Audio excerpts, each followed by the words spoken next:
Recording is in the public domain. The Five Boons of Life. Chapter 1. In the morning of life came the good fairy with her basket, and said, "Here are gifts. Take one, leave the others. And be wary, choose wisely. Oh, choose wisely, for only one of them is valuable." The gifts were five: fame, love, riches, pleasure, death. The youth said eagerly, "There is no need to consider," and he chose pleasure. He went out into the world and sought out the pleasures that youth delights in, but each in its turn was short-lived and disappointing, vain and empty, and each, departing, mocked him. In the end he said, "These years I have wasted. If I could but choose again, I would choose wisely." Chapter 2. The fairy appeared and said, "Four of the gifts remain. Choose once more, and, oh, remember, time is flying, and only one of them is precious." The man considered long, then chose love, and did not mark the tears that rose in the fairy's eyes.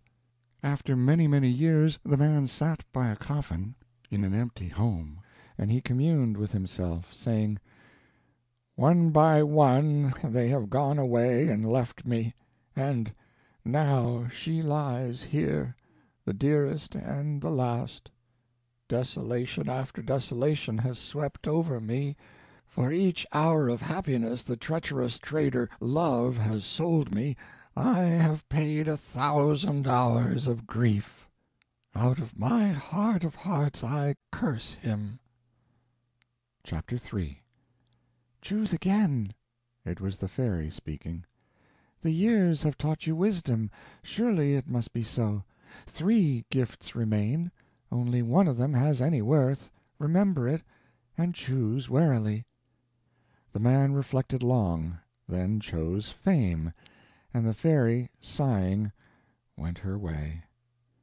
Years went by, and she came again and stood behind the man where he sat solitary in the fading day, thinking, and she knew his thought.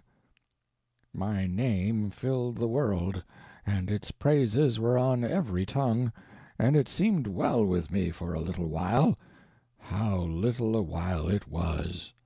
Then came envy, then detraction, then calumny, then hate, then persecution, then derision, which is the beginning of the end, and last of all came pity, which is the funeral of fame.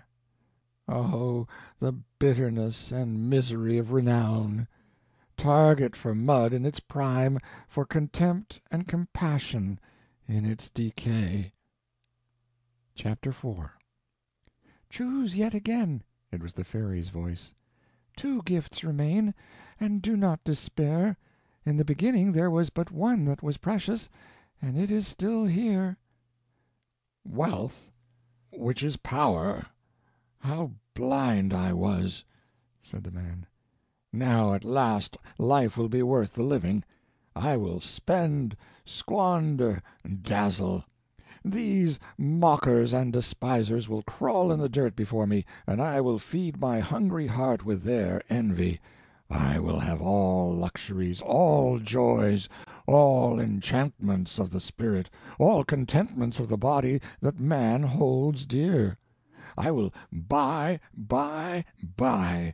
deference, respect, esteem, worship, every pinchbeck grace of life the market of a trivial world can furnish forth. I have lost much time, and chosen badly heretofore, but let that pass. I was ignorant then, and could but take for best what seemed so." 3 short years went by, and a day came when the man sat shivering in a mean garret. He was gaunt and wan and hollow-eyed, and clothed in rags, and he was gnawing a dry crust and mumbling, "Curse all the world's gifts, for mockeries and gilded lies, and miscalled every one. They are not gifts, but merely lendings. Pleasure, love, fame, Riches? They are but temporary disguises for lasting realities. Pain, grief, shame, poverty. The fairy said true.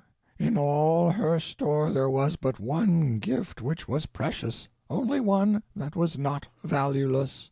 How poor and cheap and mean I know those others now to be, compared with that inestimable one, that dear and sweet and kindly one that steeps in dreamless and enduring sleep the pains that persecute the body, and the shames and griefs that eat the mind and heart.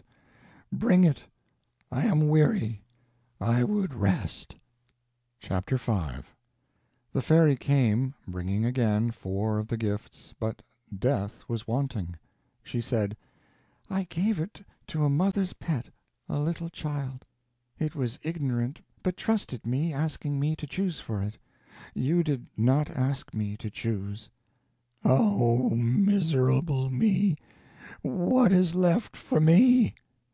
What not even you have deserved, the wanton insult of old age.